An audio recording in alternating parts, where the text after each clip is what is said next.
What's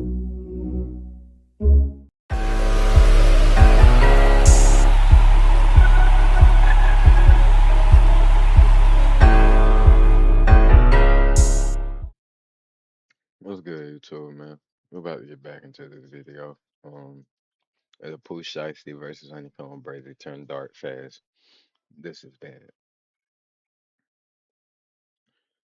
So let me go ahead and put my shades back on. Let Pooh know it's up too. Let Pooh know it like that. Cause y'all must think I'm or something. You ain't even no gangster, boy. You tripping, you lame as Pooh Shiesty and Honeycomb Brazy beef just turned serious, and it's not looking like rap drama anymore. Honeycomb Brazy is really outside on the block in Mobile, Alabama, calling things out loud and direct, no filter at all. When he says Pooh Shiesty's name, understand this clearly. This is not a diss track, not some social media back and forth, and definitely not industry politics playing out for clout.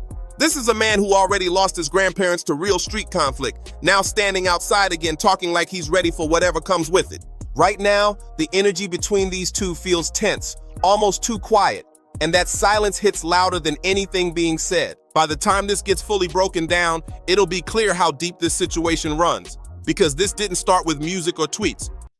It goes way further back than that. This situation traces back years, tied into real connections between Memphis, Tennessee, and Mobile, Alabama, links most people never even hear about. This is deeper than entertainment, and once you see the full picture, everything starts to make more sense.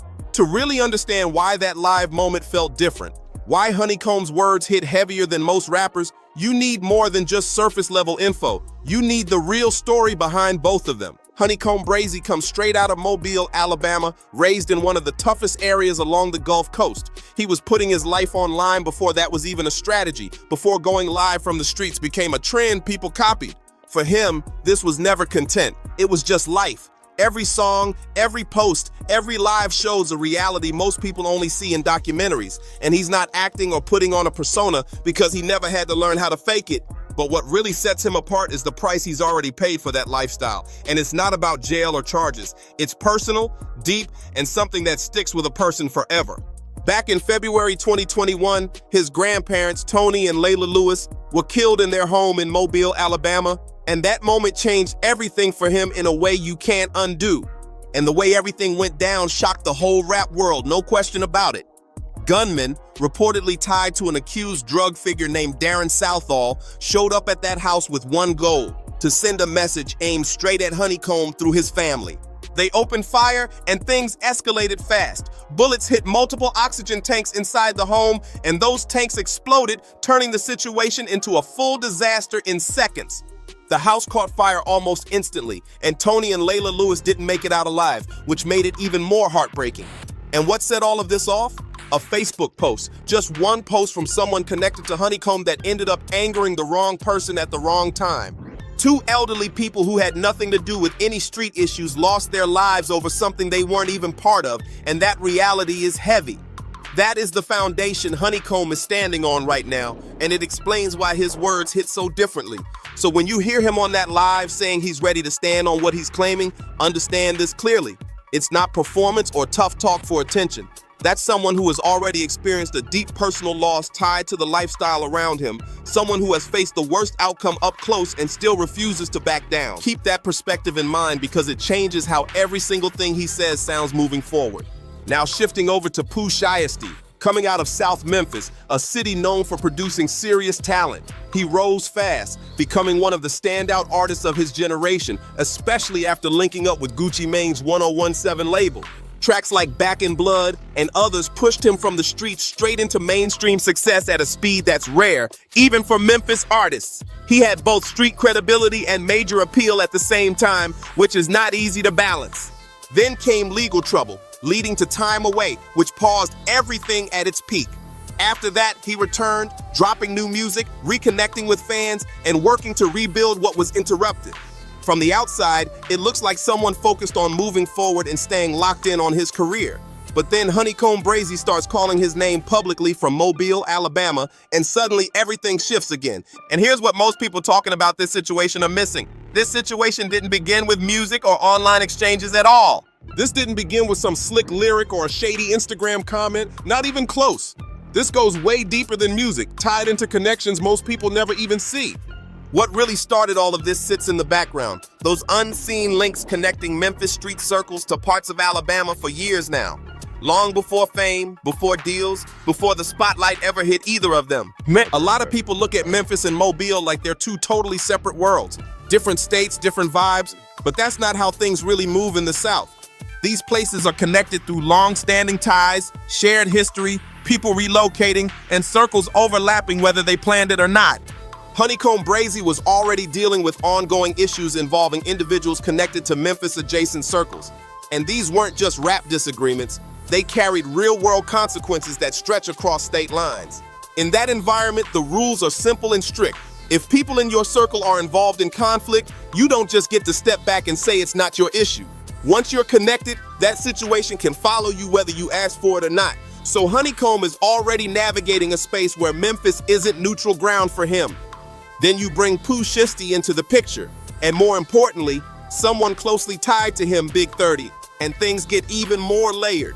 Big 30 isn't just another collaborator or label partner. He and Pooh have openly called each other brothers long before any record deals came into play, and that kind of bond carries weight. Where one is involved, the other isn't far behind. That's just how that connection is viewed. Now here's where it gets even more interesting, because this detail shifts the whole situation. Back in October 2020, Big 30 was arrested in Birmingham, Alabama, while traveling from Memphis, with reports mentioning cash, a firearm, and other items in the vehicle. Birmingham isn't Mobile, but it's still Alabama. And in the bigger picture of how these networks operate, that location matters more than people think. It shows movement, presence, and ties within the same state. And when you look at it through that lens, it suggests that Pooh Shiesty's closest associate has had activity in Alabama, which adds another layer to everything going on. In the world both sides come from, that kind of connection can carry meaning, whether it was intentional or not. Put all of that together, and the picture starts looking real clear. Honeycomb already had tension tied to Memphis-linked circles. Big 30 had documented movement in Alabama, and Pooh Shiesty and Big 30 are known to move like one unit, on top of overlapping networks between Mobile and Memphis that go back years. At that point, it wasn't a question of if these two would cross paths. It was only when and what would finally spark everything off. And when that moment came, it pushed things from quiet tension into something loud and public real fast. Now here's where the story takes a turn that almost sounds unreal. The moment that brought all that pressure to the surface reportedly started over something nobody expected: a video game. According to what's been said, people tied to Pooh's side allegedly ran into Honeycomb Brazy online while gaming, beat him, and then took it further by clowning him publicly about it. And yeah, it sounds small on the surface. A video game doesn't seem like enough to trigger something serious. But in the world these guys come from, public disrespect, no matter where it happens, can carry weight. It's not really about the game itself, it's about what it represents. It's like someone testing you, seeing how you react, pushing buttons to check if you're going to respond or stay quiet. That kind of move can be taken as a message, loud and clear. And Honeycomb Brazy is not known for ignoring moments like that. So instead of letting it slide, he went live right then, standing outside on the block, and from the first second you can hear it, this wasn't for show. This wasn't staged energy or internet acting. This was someone speaking with full intent behind every word. He said, and this comes straight from the live, "Y'all supposed to be going up right now. Y'all must think I'm some kind of joke. You got everything in the world and you're out here calling out my people on a video game. But when it's real life, y'all don't pop it back. That's the type of people y'all are."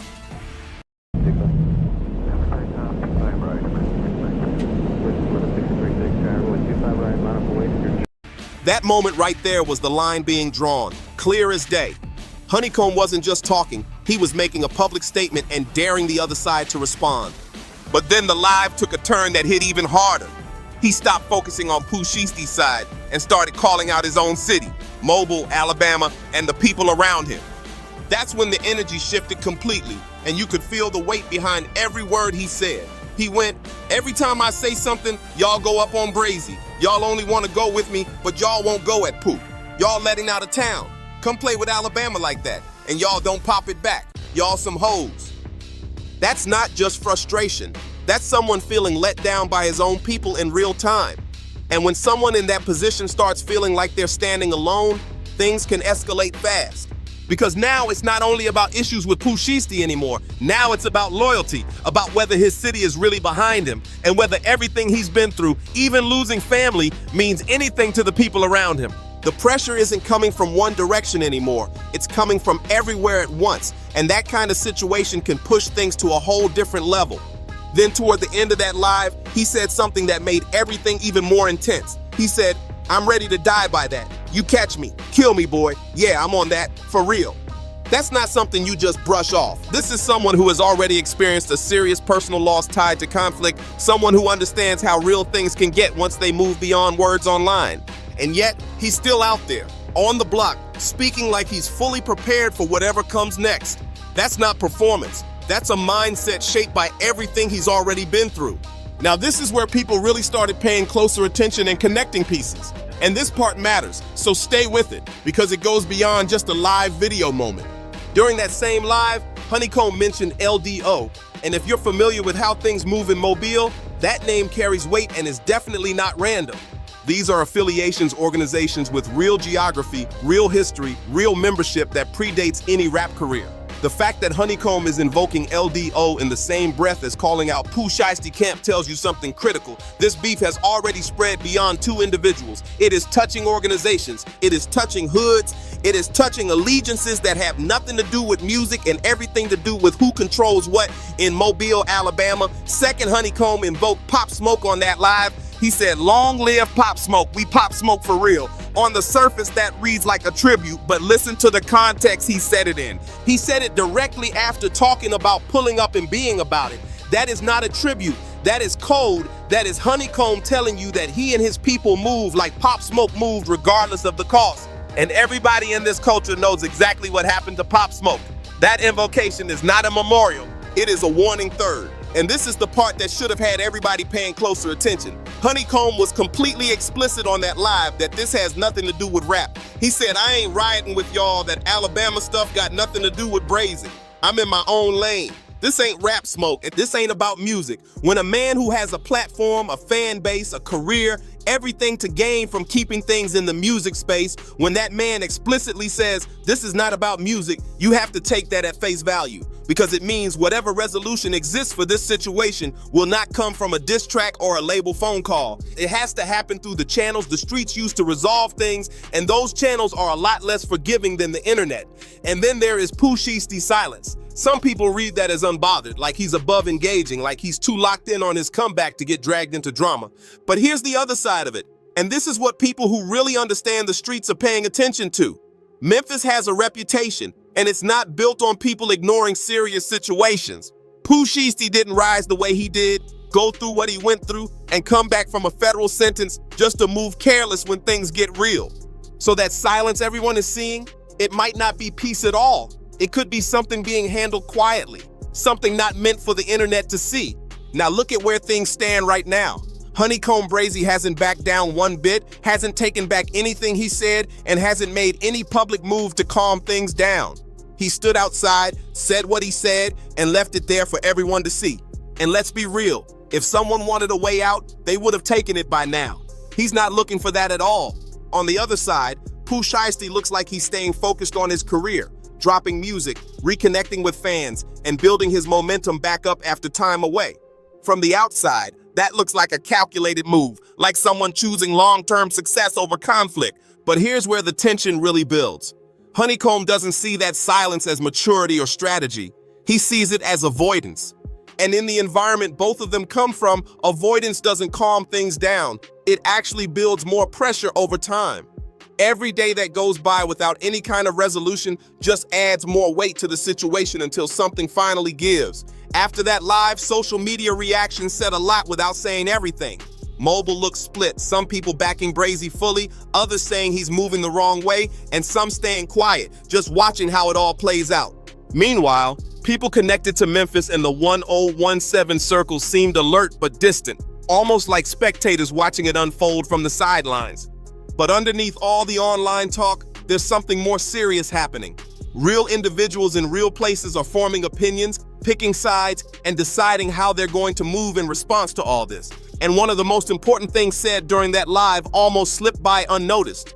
Honeycomb said, all Broad trying to do is get the city back together. That right there changes the perspective, because from his point of view, he wasn't trying to create chaos. He felt like he was being disrespected while trying to build something, and that frustration is what pushed everything into the spotlight. He reached out trying to bring things together, and instead of respect, it looked like he got laughed at. And now look where everything landed. What was meant to build unity turned straight into confrontation. This is someone who already lost his grandparents over something tied to social media, and now he's right back in the middle of another public situation playing out online. That kind of irony doesn't go unnoticed if you're really paying attention. Now zoom out for a second, because this situation is bigger than just these two names. Do you trust your girl? Of course I do. Enough to research her on Spokio? It's part of a larger pattern that keeps repeating in the culture. Honeycomb Brazy's grandparents lost their lives because of a Facebook post. Not music, not a direct altercation, just something online that reached the wrong person and escalated into real-world tragedy. Two people who had nothing to do with any conflict were caught in it, and that's what makes it hit even harder. And here's what stands out. Honeycomb understands better than most what can happen when things move from the internet into real life. He's already seen how serious it can get. But even with that experience, here we are again watching things unfold publicly. Another situation, starting online, building attention, pulling people in, all over something that reportedly began from a video game interaction. That says a lot about the environment right now.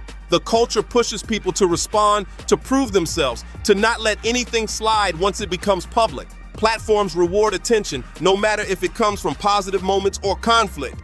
And once something is out there, backing down isn't seen as peace, it's seen as weakness. And in these environments, that perception can carry consequences, which makes everything even more complicated.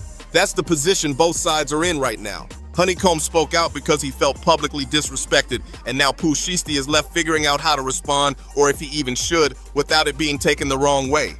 There's no easy path here, no simple move that fixes everything cleanly. That's exactly why the situation feels so unpredictable. And one thing is clear, Honeycomb Brazy is not known for putting on an act. His story comes with real experiences and losses that can't be staged or exaggerated. At the same time, Pooh Shiesty comes from Memphis, a place known for resilience and pressure, where people don't fold easily when situations get tense. That's what makes this situation feel so intense. Both sides come with history, reputation, and real weight behind their names. So however this situation plays out, just understand this. What's at stake here goes way beyond music, views, or social media attention. This is deeper than numbers, and both sides know that. And right now, neither one looks ready to back down or be the first to fold under pressure. That's what makes everything feel so tense. So where does it go from here? Best case scenario, someone with real respect and credibility steps in. Not for the internet, not for attention, but behind the scenes where it actually matters. A real conversation happens, no cameras, no posts, and both sides find a way to leave this alone before it turns into something nobody can fix later. Because it does happen. When the right people get involved, situations can cool down and get handled the right way. But the worst case situation, it doesn't even need to be explained. You already understand what that looks like. If you've been following everything laid out here, the family loss, the way it all started from a social media post, the deeper connections between cities, all the layers involved, then you already know this isn't just talk. Situations like this can turn real in ways nobody can take back. One thing is clear though, Honeycomb Brazy is not putting on a show for attention. This is someone standing on what he believes, shaped by real experiences and serious loss, and still choosing to speak openly about it. And on the other side, Pooh Shiesty didn't get where he is by moving careless. Whatever his silence means right now, it's not something to ignore. Because silence in this situation doesn't automatically mean peace. It could mean patience, it could mean strategy, or something else entirely. This situation is still active, still unfolding, and whatever happens next is going to say a lot about where this ends up. So stay locked in, stay aware, and hope this finds a resolution before it turns into something worse. If this breakdown helped you really understand what's going on, hit that like button. Subscribe if you're new, because content like this drops regularly and keeps it real every time. And drop your thoughts in the comments. Do you think this situation gets resolved, or does it escalate? And what do you think that silence really means? Make sure you share this with someone who needs the full picture, and stay tuned for what comes next. So It's part two, you guys. And this Poudii, he brought America's most racist town. Well, he went to America's most racist town, and he brought Charleston White with him. Let's get into the video. You know where I'm at? We back right now in Harrison, Arkansas, America's most racist town. And guess what? I'm not here by myself. I got my dog with me right here. Is that America's most racist? yeah. We out here, right? Out here in white man country. I've been wanting to come all my life. We out here right now, Harrison, Arkansas. Let's go meet America's most racist man. And y'all heard Kanye say white lives matter. White people lives matter too, especially white school teachers. Yeah. Hey, let's get it, y'all. Yo, Poudii feet Charleston. Make America great again. I'm selling soap again. I'm selling soap again. Selling dope again. I need a new chain. I'm selling soap again. I need a new time. Do you think this is a sundown town? Yeah. There is actually a liquor store called Sundowners. Where at? In Harrison? Uh-huh. Oh yeah, I'm going there next. Yeah. We out here in Harrison County, Texas. Arkansas. Harrison, Arkansas. We at the liquor store. Y'all are still in Texas. I'm sorry. That's what he said. He said Texas. And I sure did. You sure right, ma'am. I said Texas. What's your favorite liquor so I could buy you some now? What are we talking about? I was thinking about you when I really put this hoodie on. Bro, I'm trying to buy something for my friend. You know Tom Bowie? He always smokes something. I don't know what it is. I have no idea. So what's the significance of your Confederacy? It's heritage, not hate. A lot of black people part of the Confederate Army as well. If you could be any race other than black, what race would you This be? nigga said white. white They the superior race. This nigga has So a why you feel like hoodie white on people that are? say Show white me a women black man's matter. army. Show me a black man's navy. Show me a black man's marine. Show me a black man's Navy SEAL. Show me a black man, a Mexican man, an Italian man that done conquered the world like the white man. But why is that the basis of what is superior and what's not superior? Whoever conquers who, that's who's superior. The inferior people are conquered, not the superior. What's your stance on like racism? I think racism is normal. Every race is a racist. Yeah, nothing wrong with racism. Red birds and blue birds don't fly together. Lizards and alligators don't eat together. I seen online you were saying your kids have good hair. Yeah, black and Mexican. I think I have some clean dreads. You think this shit cool or not? That's not good hair. We in the most racist town right now. How do you feel being here? Like, do you feel like a racist energy, or do you feel like, oh shit, I'm at home for it? It feels like a normal place in America. Yeah, it feels like anywhere else in America. Yeah, where they got white people. Look like everybody know their place around here. Everybody mind their business. Do you feel more at home here, or like inside of Nigeria? Nigerians are ugly. I ain't ever seen a handsome Nigerian or a pretty Nigerian woman. This is Tim's. She one of the most famous singers right now. Yeah, pass. Damn! I like light-skinned girls, really. Her forehead too big. Yeah, give me a Kardashian. Fuck a Nigerian, nigga. This is Arya Starr. She a famous Nigerian artist. Yeah. She might can get it. Would you ever move there? I wouldn't even visit Africa. They don't have no Chick-fil-A's out there. Smash or pass? Okay. First one we got Sexy Red. Pass. She just had an STD according to her baby daddy. You never caught one? Oh, I ain't had now recently. It's incredible. You want me to look at a cartoon character and say, I'll fuck a cartoon?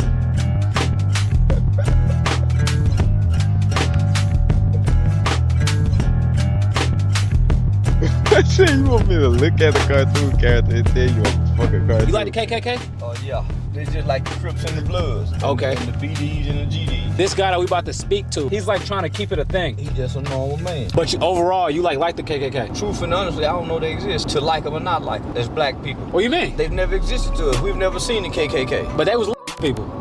When? Not in my lifetime. We've never heard the KKK burn nothing, no buildings, no churches, no nothing. And I was born in 77. Just because it wasn't there or it happened before you was born doesn't mean that it didn't happen. It's just like dinosaurs. Dinosaurs once walked the earth, but we've never seen a dinosaur. They say they the KKK, but nigga, they don't exist to us. We literally about to go talk to him right now. They just like the old trunk in front of the store. They don't exist in front of the store. They don't exist nowhere else. So if you didn't come here, nigga, they don't exist. Because it's not legal to just people no more. The Ku Klux Klan ain't black people since the 30s and the 20s. The Ku Klux Klan wasn't niggas in the 60s. They wasn't niggas in the 50s. The Ku Klux Klan was defeated almost in the 1900s. So for them, the presidents don't mean nothing. So like they technically like false claiming for us. When the last time you seen a Girl Scout or a Boy Scout? That's what I'm talking about. The Ku Klux Klan only exists to themselves. They don't exist to black America. Okay, how would you feel if the vice leader of the KKK moved next door to you? I would love it.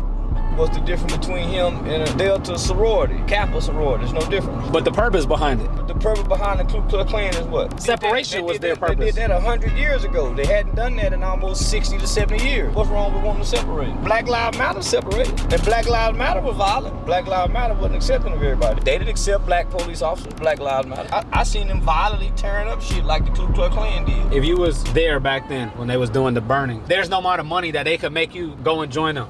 Yeah, it is. Tattooed on your arm for $1 million? Of course. I would do it for $100,000. All right, y'all, approaching right now. I kind of wanted to blend in a little bit more. I thought I was blending it with this, but I'm gonna be honest, I look like a YN who just loves white women. I'm about to change it to something a little bit more zinc appropriate. Like a real ass nigga, right? We got the biggest Trump jersey you ever seen, and we got the realest nigga you ever seen inside this bitch. It's Young Poudii P. This is the train tracks right here.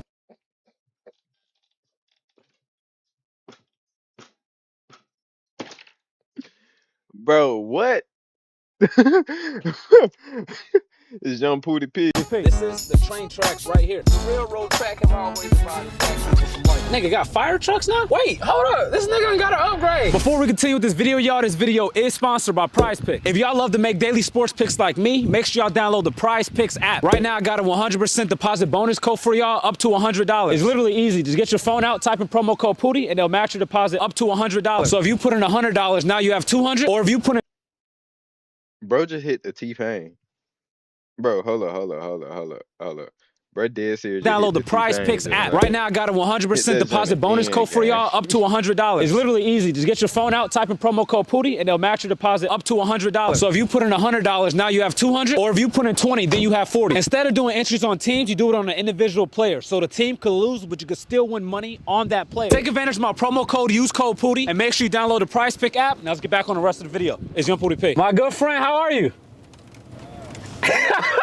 Damn, the rain finally stopped soon as I'm here. This is like a movie. It's been a while. You might want to give me a little space. I have the flu. You got the flu. Tom, this is Charleston. Charleston, this is Tom. What's up, Tom? How's it going, brother? I guess all right. I wanted to bring him here because though y'all different, I feel like y'all might have some similar perspectives, some similar point of views. You good, you healthy? What the fuck? You're associated with the KKK. You would be surprised at the things I'm associated with. Charleston damn near would join this shit if he could for it. Looking for like land. I don't have a problem with the KKK. I don't have a problem with nobody fighting for what they believe in. What if it's Black Lives Matter? It's headed by 3 lesbian bitches. So you can't yeah, I'm not joining nothing with 3 gays, especially stud bitches. Pretty much, they're mentally disturbed. Yeah. So I heard they had took the money and the leader had bought a house. A predominantly white community. The well-to-do community. So did Obama, so. And you'll never see Trump move into the hood. If he wants to move somewhere, it's in a Jewish hood where he has a banker next door. Okay. All black people with good sense move to white neighborhoods. He actually ran for president. 2016. 2016. Is that something you would ever do, Charleston? I like to buy Pooh. What? Bro! that don't preclude anymore. So wait, when did you like to buy Pooh? All men like to buy pussy. I like hoes. Okay. Hoes that sell pussy. All right. Exclude the dates. Bypass the dates. Exchange money for sex. Have you ever paid back in the day? No. Okay. You interested? No. Okay. You'll never run for president. You give up all your privacy. Yeah. You like to get high, you can't. Dirty laundry out there, and they got nothing on you. Look at Bill Clinton. What he meant in the courtroom is, no, I'm not getting a job right now. And it was just carrying past it. They want to see if the shit sticks, and if you don't care, it don't matter. Right. If you be president, they can't later discover he's a racist. It's like, do you not have internet? You know what I mean? Like, that's kind of since our video dropped. Everybody like you. You damn near black in a way. You mean I got to commit a felony now? Bro. What do you want? Do you want me to pretend to be your buddy in person and call you the N-word as soon as you leave the room? You really want to see a bunch of white people armed with M16s going insane at once? Black people got the guns too, though. Black people don't have the training. Most black people don't know how to break down a gun, don't go to the gun range, don't do no training, don't own no bullets, don't even know anything about guns. All they know how to just do is shoot a gun. But you talking about the black teens. I'm talking about all black people. Oh, you think even the average black person in America do not own a legal firearm. The average black person do not know how to break down a gun, let alone how to clean a gun, let alone how to make bullets, how to make bombs. The average black person do not go to the gun facilities and train how to shoot. So you think if there was another civil war, black people be wiped off the earth? White. Oh my gosh. I came down the road from Maryland with those. Whole time, ain't nobody gonna fuck with you and you in the damn truck, nigga. White. Oh my gosh. Okay. White flight equals chased down by diversity. White genocide. Oh, white genocide. Wow, that's wow. That Hashtag caused quite white a stir when I genocide. made the wrong Wow. turn through Menfrica. Oh, and tell Charleston, what is Menfrica? Memphis in Africa, Menfrica. The locals know it is that. For Drake and Kendrick watching right now, who y'all think won the Drake versus Kendrick beef? It wasn't a real beef or a competition. I don't see rapping as a sport. I think. Oh, that was in the Olympics. No. I didn't listen to neither one of them. I don't entertain bullshit. So you never heard They Not Like Us? No. Dum, dum, dum, dum. I turn that motherfucker every time it come on. I do have a gift for you though. Could you guess what the logo is? Cotton. Black men, white men belong together. Don't let them separate us. We offered you honest work. Black man, come home. Cotton fields are waiting. Oh my God, what the Would you always get accused of putting y'all to work in a cotton plantation? All my family ever owned was hogs, not cotton. Then again, my wife picked cotton as a child too, so. She used to be black. No. Massa told her to go outside or? No. Would you consider zinc a sundown town? Imagine me in Harlem after. That nigga said Master told her to go outside. No. As a child too, so. She used to be black. No. Massa told her to go outside or? No. Would you consider zinc a sundown town? Imagine me in Harlem after sundown. Nah, that would be good. What's my chance? It's their hood. Everybody knows when the lion and the gazelle see each other, there's certain responses. Everybody knows if you go to an all-white town at a certain part, you might be in trouble as a black guy. You go to an all-black town as a white guy, you're gonna get into a little trouble. That's nature. So why is that so surprising to everybody? You got black people that's high yellow, Pocahontas brown, light brown. You even got albino black people. Then you got jet black. Those are black. I'm not black. America is the only place where you have to be black or white. Wait, so the KKK doesn't have a annual church service that they go to where it's just white people? Yeah, they have a Sunday church service. Now, what if he wanted to go there? No, they wouldn't let him. Why can't white people have anything? I know you're not a big Trump fan, but by the way, I be doing this so I don't get when I come through Harrison. Like, I don't look like I'm a local. I hope if they go at you, they don't miss and hit me. And I think I blend in good. Like, nobody could tell that I'm not from Zinc. You know what I mean? Right. So, like, damn. Where did you get your from? If you could be any race other than white, what race would you be? I ain't coming back if I have to be reincarnated. That shit. So no. I'm gonna be raising hell. So you wouldn't come back as like Middle Eastern? No. The Arabs used to cut their nuts off so they didn't reproduce. Ain't no painkillers. Why'd you say kill us like that? Are you turning black? I hope not. Well, yeah, I was wearing genuine cotton. Nigga said I hope to wear. Now. So there's no way. And I know this rock is a lot bigger than the rock that I picked up, but 100% no way you like me more than this rock. White Rocks is the superior rock around here. One major problems I have is with white anti-white. There's nothing fucking dumber from my point of view. What's your thoughts on black anti-blacks? I don't know if they exist. The Uncle Toms or whatever. I know you've been called one before. Most uneducated black people think Uncle Tom is a disparaging, disgraceful Underground term. Railroad. Uncle Tom used to help black people. So you consider yourself an Uncle Tom? Yeah. Have any of y'all ever wanted to join a gang? Not particularly. For me, I guess it would be called the Mafia, but Oh my God. take a body down to the creek tonight. Name a city in Africa. Johannesburg. There ain't a lot of white people there, and they're on side watch. We're on genocide watch, actually. Bro, what the fuck? Name a city inside of Nigeria. Niger. You love Africans, you love black people, so I brought you something. Hold this. Nice. So we have a Nigerian fufu and a goose. Oh, God. Foofy just sounds foofy. Nigerian? Oh, hell no. Talk about roadkill.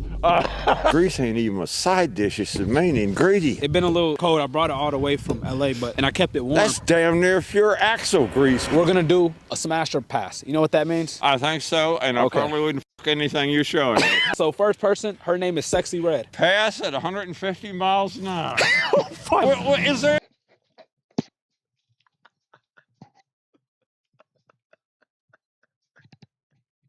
Bro, y'all, what y'all doing, bro? Y'all smashing the pass and Sexy Red, bro. Be y'all honest, bro. Bro said pass at 150 miles per hour. Bro said pass at 150 miles per hour. Nah, that's crazy. Anything you won't screw it, you considering that sexy? Next we have Glorilla. No, I ain't touching that neither. Why? Look. I used to say, if I She hear gonna say AI good, one man. more time, I'm gonna lose it. But Monday.com is super easy to use and knows how to do AI right. Nah, I ain't Like touching too that much either. like you described. Gorilla. Oh, shit. Oh, that's not what she said? Oh, sorry. If Michelle Obama ran, why would you vote for her? Elections is over. We got the orange now. We don't need nobody Whoa, else. whoa, whoa, whoa. You really hate Trump. Do you hate Trump more than Kamala Harris? Yeah. Interesting. He's just a white traitor. I hate traitors first. He's selling out the country to anybody. Meaning? He's going to send Americans to die for Israel. Let them fight their own fucking war to steal the country. Are you Jewish? No, hell no. Damn a country they haven't been kicked out of. Who? Jews. I don't know. I'm That's not. it. No one knows a country they haven't been kicked out of again and again and again. Don't want them in my country. It would be nice if they could build their own. They will get on social media and say, my fellow white people, we have to atone for racism. And then when it comes time for the bill to be paid, I'm not white, I'm Jewish. Every single time. They need their own Jewish state as far away from mine as possible. Okay, so that goes back to it. Would you rather somebody black or Jewish move next to you? Would you rather have someone pluck out your right eye or your left eye? Is that Bones? Huh? You sure did.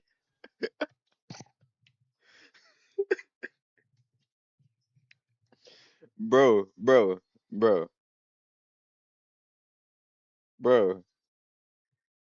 Gideon not in there? Huh? He invited me along to mock Mayor Jackson. You don't like the mayor of the city. He apologized all the time, does a whole bunch of anti-white bullshit. You want him to stand on it. He could apologize for the racist past. What he's apologizing for? Men that are better than that piece of shit will ever be. You're not even and fucking I around. would put a foot in his ass if he said that to my face. His police department ain't big enough to take that foot out of his ass. I hate a white anti-white. Is there any mayor who you do like that you would move to that town? Yeah, but I won't mention his name. You could just say Atlanta, Georgia. Men that are better than that piece of shit will ever be. You're not even and fucking I around. would put a foot in his ass if he said that to my face. His police department ain't big enough to take that foot out of his ass. I hate a white anti-white. Is there any mayor who you do like that you would move to that town? Yeah, but I won't mention his name. You could just say Atlanta, Georgia. We know it. Nah. Okay. Believe it or not, there's some nice white fellas out there that... He said he hate a white anti-white.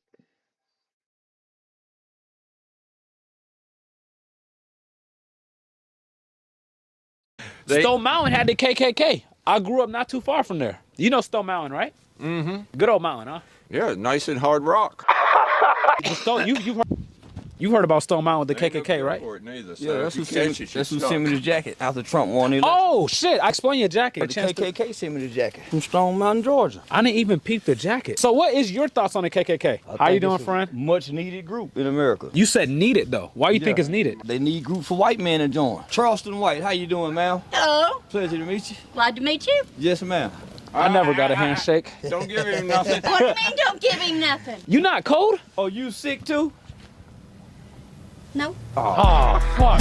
Damn, you was over here dancing and shaking hands with the white folk. He was saying there's a possibility maybe next summer y'all planning on moving to South Side Atlanta? South side of where? Where the fuck did you get that? You don't like South Side? That's that racism call. Last time I was here, you taught me how to pull a beautiful white woman. So I thought I could use the tips that you taught me, and this is what I came up with the fit. Now, do you think any nice, beautiful zinc ladies will want me? I still think his best chance is chloroform. Is that something that you when you... No, but it will knock you out. They give it to you when you have an operation. In the old days. You don't have They any... still give it to you.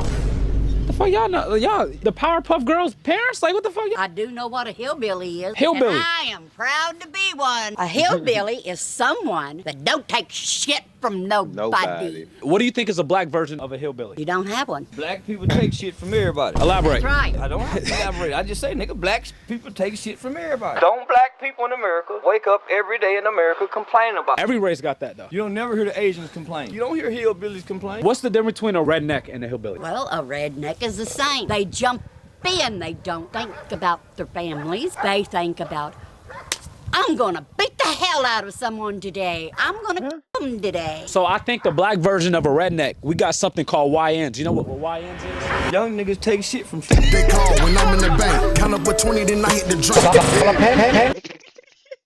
He said, y'all niggas beat the hell out of someone today. I'm gonna come today. So I think the black version of a redneck, we got something called YNs. You know what YNs is? Young niggas take shit. Young niggas take shit from. They call when I'm in the bank. Count up a 20, then I hit the drop. Why you look like one of the Migos? And you'll never see Trump move into the hood. They come back Brazil stupid. Cotton. Me and Poudii is not beefing. That's my little Black man. sister. Yeah, give me a Kardashian. Fuck a Nigerian. Come home. Man, it's been good, man. It's been good, man. Do all the YouTube shit, like, comment, subscribe, man. And yeah, this was part 2. So we had 2 parts to this video. Let me know in the comments, you know, your thoughts on both videos and what y'all enjoyed and liked about the videos. I stayed quiet in one of them, and then the other one I was more interactive, so y'all can get a feel. But yeah, just let me know what y'all think. Just, you know, like, comment, subscribe, and I'll see you guys in the next one. It's been your boy Jeezy. Peace. Nephew, you ready? Chop stars, OG Ron C, Young Dolph, obey your thirst. Chopped up, not slopped up. Now pull up some.